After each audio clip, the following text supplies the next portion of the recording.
T-Bird fans, we welcome you to a brand new edition of T-Bird Talk. I'm Cloud County Community College Sports Information Director, Toby Nosker. On this week's edition of T-Bird Talk, we'll have an opportunity to visit with Cloud County Community College Director of Cross Country and Track and Field, Drew Mahin, as the T-Bird cross-country teams are headed to Fort Dodge, Iowa, and Lakeside Golf Course, where they will compete in the 2025 NJCAA Division I Cross-Country Championships on Saturday. A limited number of T-Bird runners will also take part in the 2025 Half Marathon Championships Tuesday, November 11th in Fort Dodge, Iowa. We'll break it all down with Drew Mahin today on T-Bird Talk. Last weekend, the Cloud County Community College volleyball team ended the 2025 season with a 3-set loss to number 6 Barton Community College in Kansas Jayhawk Community College Conference play in Great Bend, Kansas. The T-Birds fell by set scores of 13-25, 6-25, 16-25. Sophomore outside hitter Isa De Silva led the T-Birds with 6 kills. Freshman middle blocker Zoe Sudbeck totaled 4 kills. Freshman middle hitter Elizabeth Schuster provided 3 kills, while freshman Kennedy Casanova and sophomore Julianne Sandoval had 2 kills each. Freshman setter Ilvi Schmidt registered 16 assists to go with 8 digs. Sophomore pin hitter Carly Colgren recorded 9 digs to lead the T-Bird defense. Sophomore libero Beatrice Giusti finished with 8 digs, while sophomore defensive specialist Rachel Shakeen added 6 digs. Cloud County concluded the year with a 6-28 overall record. Last weekend, the Cloud County Community College wrestling team sent 10 wrestlers to Indianola, Iowa for the 2025 Luther Hill Invitational at Simpson College. The T-Birds had 7 wrestlers come away with wins. Freshman Dakota Gibson and freshman Tucker Jackson each went 2-2 on the day, while sophomores Micah Cothers and Gael Garcia and freshmen Braden Hill, Dia Hogan, and Drew Sterrett claimed 1 win each. Now the T-Birds are back at it this weekend when they head to Tonkawa, Oklahoma, Saturday for the Maverick Open, hosted by Northern Oklahoma College at Tonkawa. The Cloud County Community College men's basketball team opened its 2025-2026 season with a dominant 116-64 victory over William Penn University JV last Friday at the Meridian Credit Union Classic in Ottumwa, Iowa. 13 different players scored for the T-Birds, including 5 players reaching double figures. Freshman forward Al Brooks Jr. led the T-Birds with a 16-point, 10-rebound double-double on 7 of 13 shooting. Brooks also finished with 3 blocks and 2 steals. Freshman guard Cam Williams also had 16 points on 5 of 9 shooting. Redshirt freshman MJ Stackhouse added 15 points on 6 of 8 shooting to go with 6 rebounds. Freshmen Ike Brooks and Deontez Walker tallied 10 points each. Brooks added 5 rebounds and 2 steals, while Walker added 4 steals and 3 rebounds. The next day, Cloud County ran into a hot shooting Indian Hills Community College team, falling to the number 13 ranked Warriors 94-80. Al Brooks Jr. again led the T-Birds with 26 points and 12 rebounds, while sophomore Elijah Savan added 15 points and 8 rebounds. Deontez Walker was also in double figures with 11 points. Now, the Cloud County men's basketball team is back in the Hawkeye State for a pair of games this week in the 2025 Midwest JUCO Classic hosted by Southwestern Community College in West Burlington, Iowa. The T-Birds will face State Fair Community College Friday at 3 p.m. and Missouri State University West Plains Saturday at noon. And the Cloud County Community College women's basketball team dropped its season opener 85-82 to Concordia University JV last Saturday at Arley Bryan Gymnasium. Freshman guard Kamaya Muldrow led the way for the T-Birds with 20 points, 8 assists, 5 rebounds, and 1 steal. Joining her in double figures was freshman guard Amanda Makala, who had 18 points off 7 of 13 shooting, including a 4 of 7 performance from behind the arc. Makala also added 6 rebounds and 6 assists. Sophomore transfer Layla Washington put up 14 points and 9 rebounds. Freshman Shea Wartz led Cloud County on the glass with 13 rebounds to go with 8 points and 5 steals. Freshman guard Marilyn Sokin added 8 points with 2 made three-pointers, while freshmen Yelena Yankovic and Sofia Todorovic each chipped in 6 points. Cloud County will return to action tomorrow when they take on Neosho County Community College on the opening day of the 2025 BSN Tip-Off Classic at the Hutchinson Sports Arena in Hutchinson, Kansas. Tip time is scheduled for 1 p.m. The following day at 1 p.m., Cloud County will meet up with Northeastern Oklahoma A&M at 1 p.m. It's a busy time in Cloud County athletics, and the NJCAA Division I Women's and Men's Cross Country National Championships are this weekend. Coming up, we'll talk to Cloud County Director of Cross Country and Track and Field, Drew Mahin. But first, a conversation with a Cloud County Track and Field alum, as we'll be joined by Dallas Hasenbank. This is T-Bird Talk. Are you a Kansas or Nebraska high school senior who's thinking about your next step after high school? If so, you qualify for Cloud County Community College's $500 Early Bird Scholarship. All you have to do is visit campus before December 19th and have a GPA of 3.0 or higher, and you get a $500 scholarship guaranteed. So come visit Cloud and see why our students are Cloud proud. On your visit, you'll see our campus, meet with an academic advisor, and get a chance to have all your questions answered. Set up your campus visit today by giving us a call at 785-243-1435 extension 212 or visiting us online at cloud.edu/admissions. Before we start talking Cloud County Community College women's and men's cross country this week, as the T-Birds head to Fort Dodge, Iowa to take part in the 2025 NJCAA Division I Women's and Men's Cross Country Championships, we're joined by a T-Bird track and field alum who now lives and resides in the Concordia area, has been a longtime supporter of Cloud County Community College, and is the owner of Geisler Roofing and Home Improvement. Joining us is Dallas Hasenbank. Welcome, sir. How are you? I'm doing well. I appreciate you taking time to visit with us. And Cloud County Community College, I know, has been a special place to you for many years. I guess, tell me about, when did you arrive at Cloud County Community College as a student and athlete? Well, I grew up in Wamego, Kansas, and at Wamego is about my between my junior and senior year, I was looking at colleges to run cross country and track with, and with Coach Harry Kitchener, and Kitchener tried to talk me into coming, and I was looking at that, and Hayes and Cloud was a lot closer to Wamego than Hayes was, and so I decided to come run at Cloud. In addition to, I was I wanted to be a journalism major and everything, and so I was the yearbook and newspaper editor at Cloud for 2 years, and so I gained a lot of. I was even on KNCK for a semester, so I think everybody has at one time or another. And so anyway, I came here and I was going to run cross country, and then the 5K and the 10K at Cloud.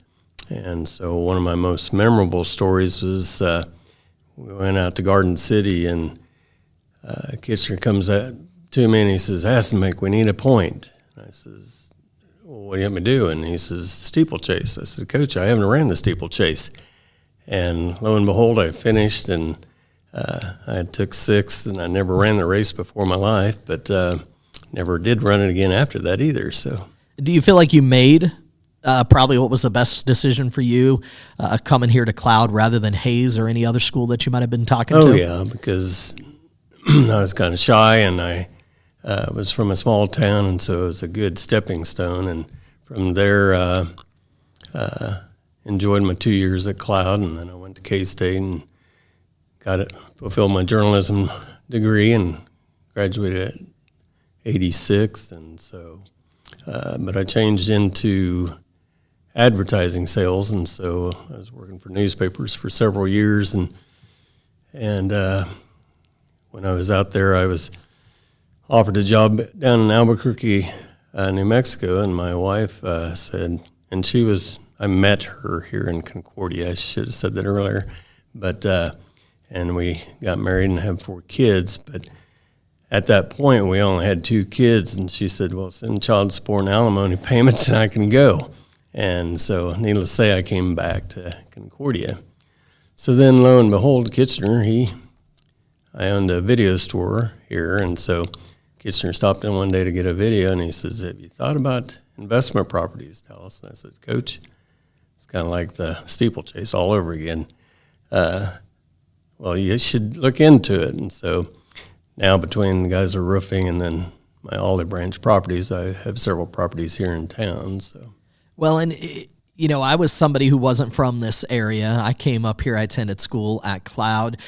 Fortunate in my time that I was able to network, and ultimately I went away briefly, but came back pretty quick, and have lived here now longer than I've lived anywhere else. But I often remark to people that it's amazing in what just a short window of time, 2 years, kind of the impact a school like Cloud can ultimately have on you and set a whole new course and direction of your life. Have you ever thought about that? I mean, just, like what that brief window of time deciding to come to school here at Cloud, what kind of an impact it's ultimately had on you and the rest of your life? Yeah, I definitely have. It's one of those things, it's like no matter where you go in any of these small towns, when I've been selling commercial roofing or residential roofs, and you just talk to somebody and say you went to Cloud, and they look like they're about your age, and they've gone to Cloud too. So it's amazing how many people have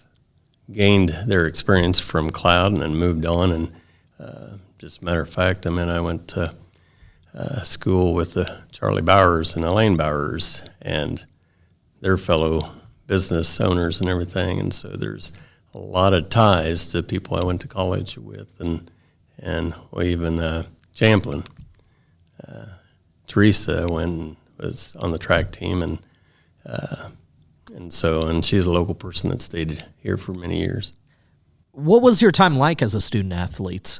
You kind of shared a little bit of a memory there, being around Coach Kitchener, and I'm sure Coach, who just recently retired, I know you saw you and many past alumni coming back and having an opportunity to be at a retirement reception for him this past summer, but anybody that knows Coach Kitchener knows the character that he is, but an incredible coach. Talk about the opportunity to come here, compete for him, and to be a part of the T-Bird track team. What did that mean to you?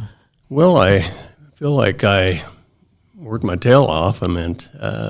Between college classes and everything like that, and you worked hard, but I still remember Harry Kitchener Hill is what we called it, Kitchener Hill, and it was between here and Belleville, and we'd have to run sprints up there, and I'm like, what am I doing here? I'm not a sprinter, but it really paid dividends when you're running long distance, because when you got that kick, you learn to kick in and try to give your all and to finish the race. So, but gained a lot of friends. Some of them that are coaching at other schools, and Kent Buer went to school here, and now he's the president of the bank down in First Bank, Kansas, and Kevin Cool, he's a contractor down in Salina, and so I still talk to him from time to time, and so that's just a camaraderie, and Kitchener, I owe everything to Kitchener, because just took me in, and I got to run for him, and then when he talked to me about my investments and getting into real estate, and I'm like, don't know anything about it, and I did it, and looking back now, I'm like, Cloud and Coach has provided a lot for me and my family. One of the things that I think a lot of us kind of jokingly talk about, but it's truly remarkable. And again, if you know Coach Kitchener, his ability to remember his student athletes when they were here, and not just that, but I'm sure in conversations you've had with him over the years, he can tell you times and distances and performances and things that you've probably long forgotten about. He's insane about it. I had four other cousins that ran right behind me, and he could tell you what their times were. And of course, Randy knows the best, because Randy's a coach at Iowa, and as well as some other colleges. But every time I talked to him, I said, "Coach, how's track going?" "Oh, I had this kid run this time. I got this kid run this time," and he was that same way back then. And it's amazing how he can retain all that knowledge, even at his retirement. all the connections he had, and it's just, he's an amazing guy. But it's one of the unique things about junior colleges, I feel, and coming to a school like Cloud, is that relationship that you're able to build with the coaching staff that, again, has lasted many years well beyond your time here as an actual student athlete. Yes, definitely. And even Ted Schmitz, he was my neighbor for 14 years. And he's still in the same house, and the success, and I mean, they're just good guys that love coaching and they love their students, and that's what I get about it, because I wasn't a great runner and I wasn't a bad runner. I was just a good distance runner, and so. But I bet they made you a better runner. Oh yeah, most definitely. Another story. I dropped us off at Aurora, and Roger Elliott, he was a good steeplechase runner, and Roger and I decided, well, we're going to take a shortcut. We're going to run the railroad tracks. Well, I had shin splints for about 2 months, I think, after running the tracks instead of just running and I thought it'd be smart going that way, but him and I had to pay for it a little bit, but it's just one of those things that a kid does. So since coming back, with your wife, as you said, your kids, raising 4 of them here in this community, and they've stayed here close to home. Tell me about your continued support, I guess, of Cloud County Community College, why that's something that is important to you. You've been a booster member and a booster club member here for the athletic department, but I know you've also maintained some really strong ties to the track and field and cross country programs here at Cloud. Why is that important for you to maintain that relationship and to give back to the next generations of kids from Wamego or wherever that they may be coming, that are coming here to Cloud and are going to see their life forever changed because of what this institution is? Well, it's just, I know what I gained from it, and it just makes that good transition from a high school to a big college and everything. And so to me, it's just important to give back because of everything I've got and everything I've worked hard for, and it all come from my ties from Cloud County to K-State, and just have my family around is amazing. I mean, I've got 3 boys that work for me with my company, and my daughter works at the hospital here at the hospital, and so they love it here and enjoy it, and are raising. I've got 9 grandkids now, and so we get to spend time with them. So. Unfortunately, of course, as I said, we've seen the retirement now of Coach Harry Kitchener after such a long, storied, tenured career here at Cloud County.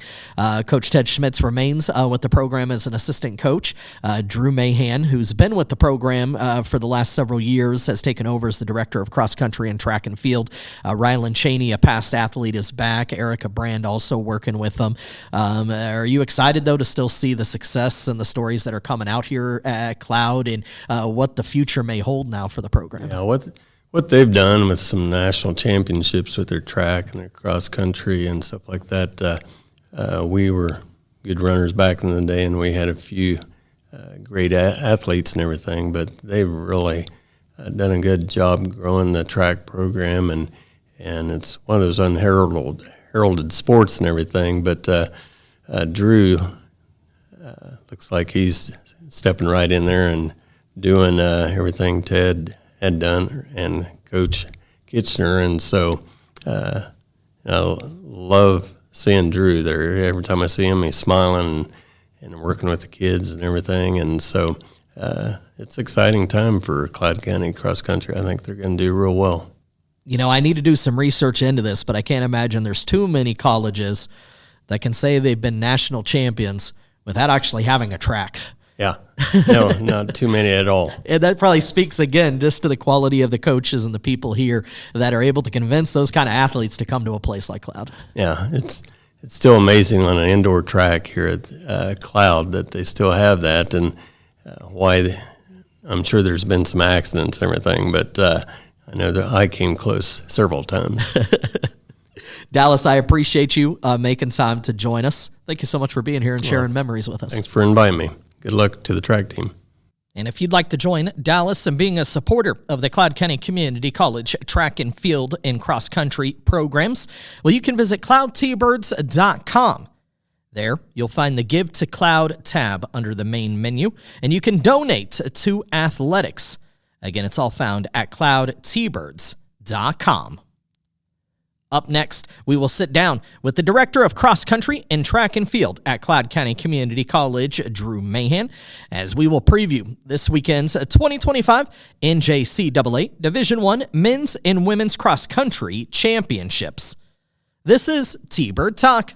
Are you a Kansas or Nebraska high school senior who's thinking about your next step after high school? If so, you qualify for Cloud County Community College's $500 early bird scholarship. All you have to do is visit campus before December 19th and have a GPA of 3.0 or higher, and you get a $500 scholarship guaranteed. So come visit Cloud and see why our students are Cloud proud. On your visit, you'll see our campus, meet with an academic advisor, and get a chance to have all your questions answered.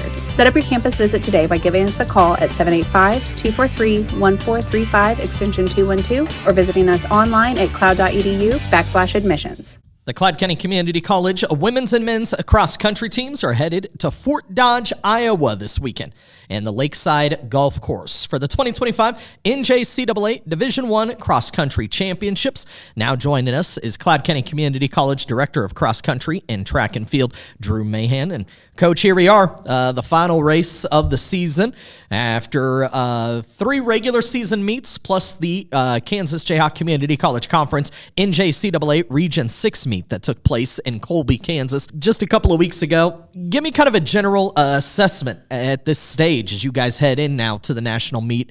Overall, some of your feelings about the way the season has played out. I think the way our seasons typically go for the last 5 or 6 years, we've seen a lot of eye-opening performances in the fall that are not necessarily that positive. So early on in our first couple meets, it's either really hot or lately this year we dealt with different rain and weather in the first meet. So we aren't our best in the first meet or two, and I think it's eye-opening for freshmen to get that shock and awe, compete at a high level against Division I, Division II schools, elite junior college schools that we compete against in our own region and in Iowa schools.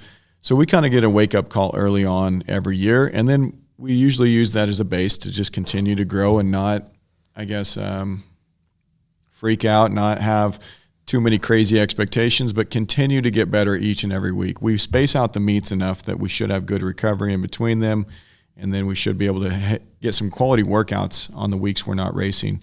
This year we've raced a little bit less than we have in the past, but it's kind of funny how boring it is now to deal with different challenges because we are healthy and we have not had sickness, and knock on wood, we have not had any major injuries. I think part of that is because we gave them plenty of time to rest and recover when we needed to, whether it was the fall break time. After Arkansas, we had some really good performances, and we didn't need to race and extend ourselves with little rest. Other schools, they went back-to-back races, and now they're dealing with ankle or shins or maybe some sicknesses on their team. So at this time, to get our kids to the finish line, the start line healthy is most of the battle. I think being positive when we go to regionals, seeing many of the kids have PRs. I think over half of our squad had a season best or lifetime best at that meet.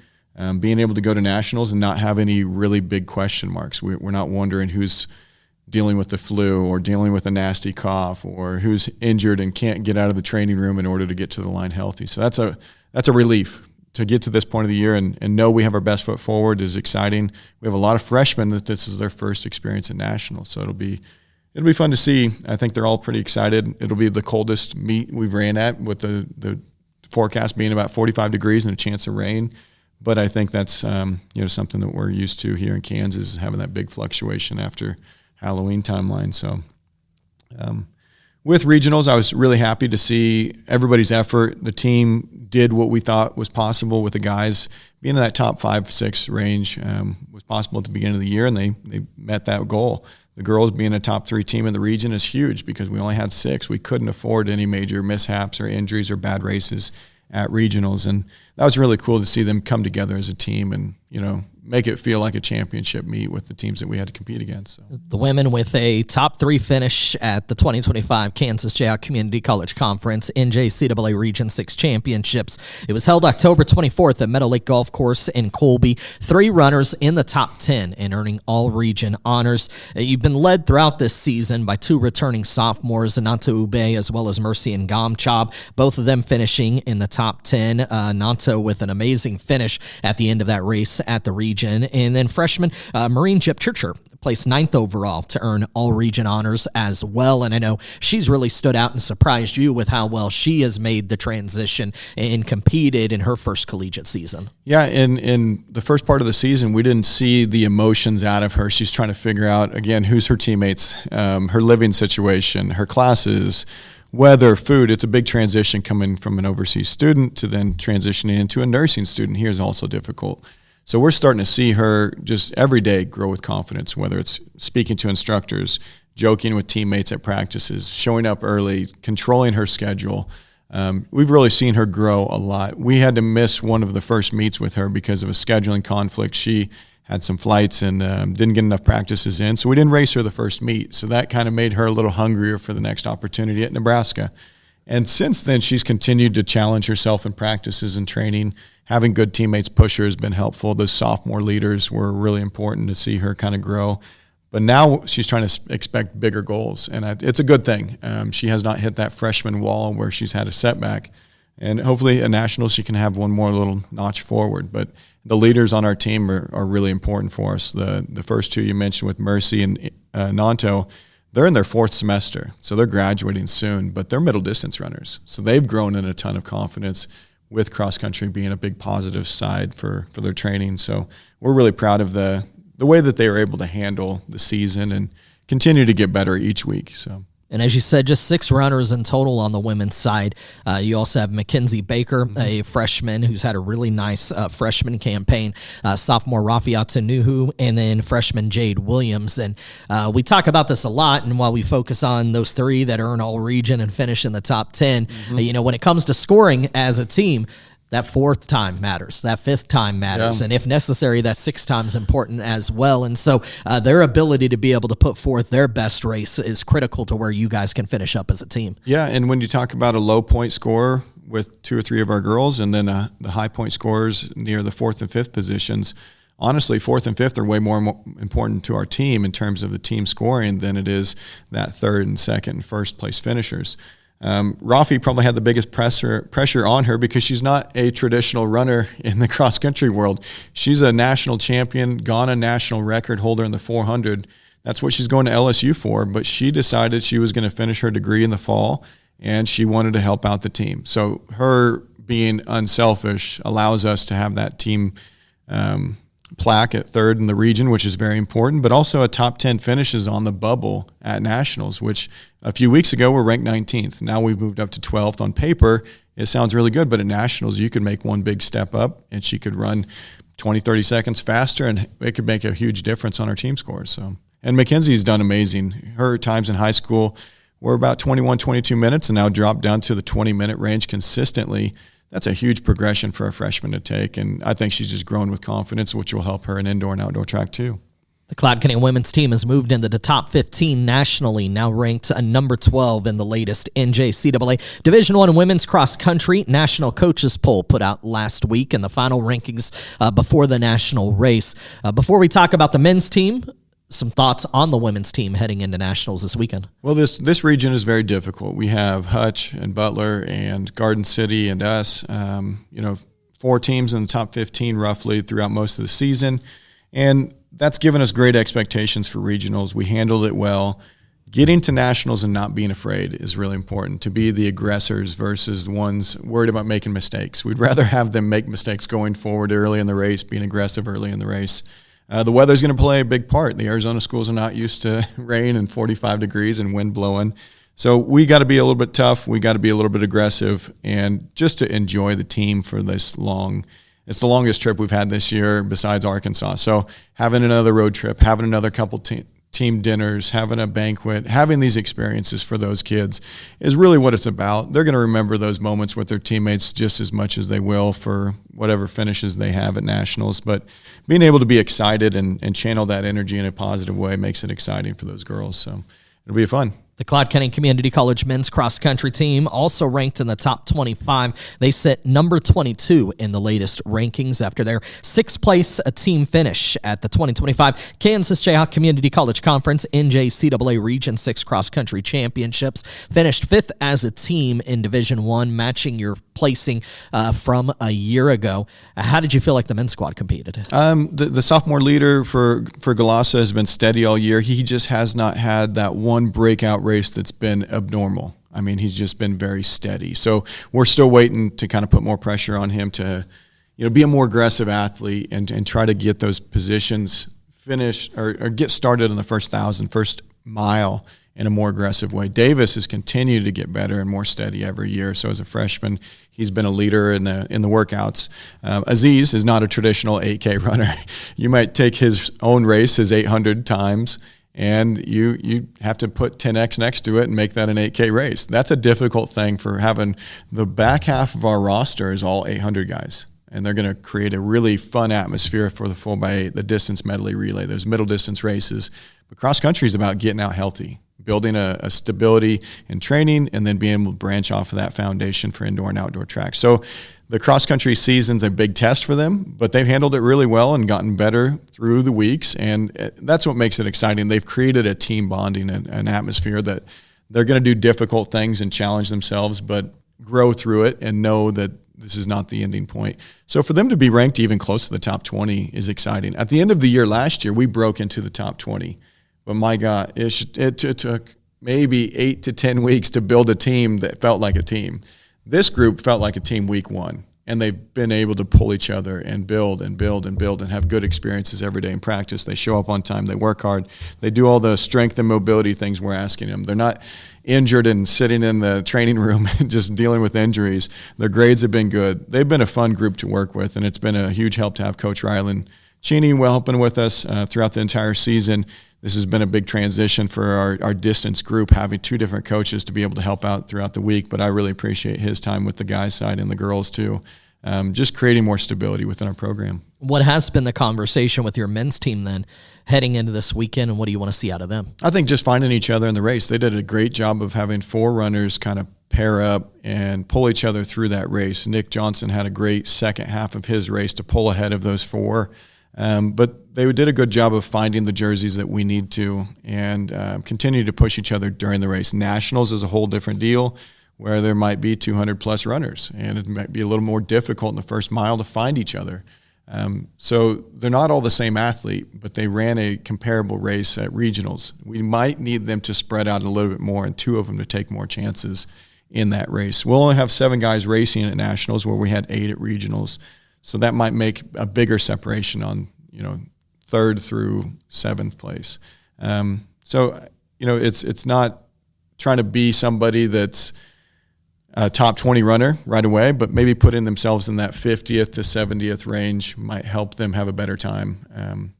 But again, they've been steady all year, just chopping off little segments of time. So. Talking about the NJCAA National Championships happening this weekend in Fort Dodge, Iowa. You mentioned, Coach, going to be one of the longest, if not the longest road trip of the year for you and the kids. But it's going to be a long weekend, but a fun weekend. I know a lot of things that the NJCAA does for the teams and for the athletes that make it to this national meet. Kind of give me a little bit of an overview of kind of what this weekend looks like for you in the program. Our Cross Country Coaches Association has a president voted in, and Dee Brown has been that kind of stability in our organization. But Dee Brown is the head coach for Iowa Central, and they do an amazing job every year that they host.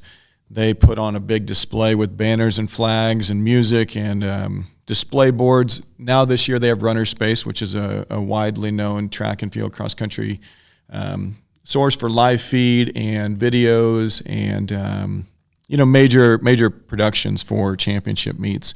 They're going to cover the live stream. The NJCAA has poured in a lot more resources lately to host these big championships.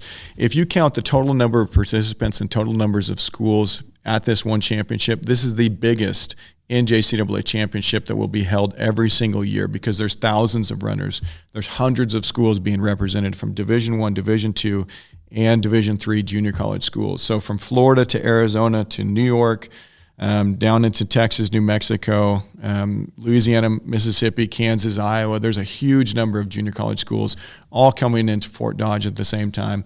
But they actually care enough about the sport to make it feel like a championship. They're going to give swag bags to the kids and then different takeaway goodies. They're going to have a Hall of Fame induction ceremony with 5 NJCAA Hall of Fame members, and I think 2 from Division I, 2 from Division II, and 1 from Division III. They're going to do all the regional awards from UST, FCCCA in a big auditorium. They have a banquet that they host, and this is a large undertaking even for their cafeteria, but they do a great job of providing a great meal, good entertainment, give the kids a real experience that they feel like a national championships deserves. We can't do this with outdoor track because of the logistics, and there's just way too many people.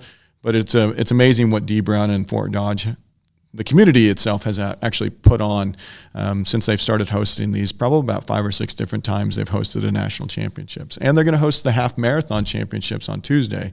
So to turn around from having all these people on Saturday with 6 races to then Tuesday doing a half marathon takes a huge community effort, huge school-wide effort. So the men's 8K championship race will take place Saturday, November 8th. Begins at 12 p.m. at Lakeside Golf Course in Fort Dodge, Iowa. The women's 5K race at the national championships will follow at 1 p.m. again from Lakeside Golf Course.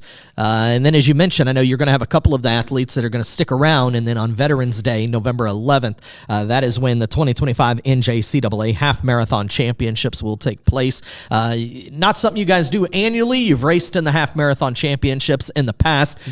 Depends on, your athletes. As you said, you have a lot of middle distance runner making up the rosters for your cross country teams. But some of those distance runners that want to stick around are going to get an opportunity to compete then Tuesday at 10 a.m. in the Half Marathon Championships. Yeah, and for Davis Miltner, he's from Medicine Lodge, Kansas. He's actually ran a full marathon before. So this is a really neat segue for him to continue on in a competitive atmosphere for the half marathon, but also he probably plans to run marathons and half marathons the rest of his life if he stays healthy. The last time we were in Fort Dodge, Iowa, we had a national champion in the half marathon with Alwet Baraki, and then we had several guys finish in the top 25 that put our men's team actually as a national runner-up and brought home a really cool trophy and had an unbelievable experience, and that was right during the middle of the COVID restrictions too. So from Fort Dodge, Iowa, in 2021 to now, this is the second time that we'll be back at this location. So the course has been good to us. We had some individual women that did well as well back then in 2021. But this year we'll have our top sophomore, which is Galasa Abdisa. He runs 5K, 10K on the track. This is a nice segue for him to have a longer distance race. He's ran long runs in between 12 to 14 miles. So it's something that he's prepared for. Davis has been a little bit lower mileage, but he has ran these distances in competitive fashion in the past. And then Jesus Balthazar from Houston, he's going to be the third guy. They score 3 people, which makes it a cross-country scoring scenario, but it is unique that there's more teams that can have more different scenarios with who can be there to help them. So with only 3 people scoring, it makes that team chances to be in the top 5, top 6 a unique goal for that group. Really, we're trying to tell them to start out like a long run pace, which is more easy pace, and then throughout the race, as they feel better, to try and get more aggressive over halfway. It's a 13-mile race. You can't win in the first mile. You can certainly hurt yourself, but you cannot win this race. So starting out steady, being able to move through the packs. They do give you aid stations. You can give them water. You can give them gels or different carbohydrate things. But there's not very much coaching that's going to go on during a 13.1 mile race. It's a lot more of a moral and emotional support. So we'll have a small group staying for that, and then hopefully they have some pretty good weather to run in the mid-40s, I think, is in the forecast right now. So. And, of course, it just comes a few days after they finish up the national championship race. They might get enough sleep. They might be able to do some easy shakeouts in between, but it's just turning right around and a few days later getting on a long run. So they've always bounced back really well. We've never had anybody too banged up from the cross-country race to turn around and then run a 13-mile race. They're used to running a long run within a few days of our races typically. So I think it fits well to get the best participation possible. In the past, they waited a week or two after cross-country nationals to have the half marathon. During COVID, it made one site more of a possibility to keep more people there. And the participation in numbers have skyrocketed since then. We were one year maybe 50, 60 participants on the guys' side and finishers, and maybe 40 to 50 girls finishing this race. Now there's over 150 participants and finishers on both sides, which makes it really exciting to host the nationals that way. So we'll be on hand bringing folks results up at cloudtbirds.com. We'll also be sharing results and pictures and more up at our social media pages, so make sure you like and follow Cloud County Athletics on Facebook and Instagram, and CCCC Sports on X. It should be a fun weekend, though, Coach. Yeah, I'm excited. We've been healthy so far, knock on wood. We haven't had any major physical limitations. So if we don't have any excuses and the cold's not going to bother us, we should have a really fun experience. Being able to outperform rankings is one thing, but also coming in with the right mindset to be aggressive and to grow as an athlete and challenge yourself is really important. So I know all the athletes are really excited. The coaches have a lot of positive vibes going towards this event, and it's a great way to kick off our kind of a holiday season and finish out the semester strong. So, Coach, I appreciate your time. Thank you for being here. Thanks for having us. That's Cloud County Community College Director of Cross Country and Track and Field, Drew Mahin, joining us this week on T-Bird Talk. And want to wish all the best to the Cloud County Community College women's and men's cross country teams as they take part in the 2025 NJCAA Division I Cross Country Championships, which will be held at Lakeside Golf Course in Fort Dodge, Iowa this Saturday. Again, you can find out more information by checking out our website, cloudtbirds.com. Make sure you're also following us on social media. Like and follow Cloud County Athletics on Facebook and Instagram, and CCCC Sports on X. New episodes of T-Bird Talk drop each Thursday, so make sure you're subscribed on your favorite podcast platform. T-Bird Talk is a production of the Cloud County Community College Athletic Department.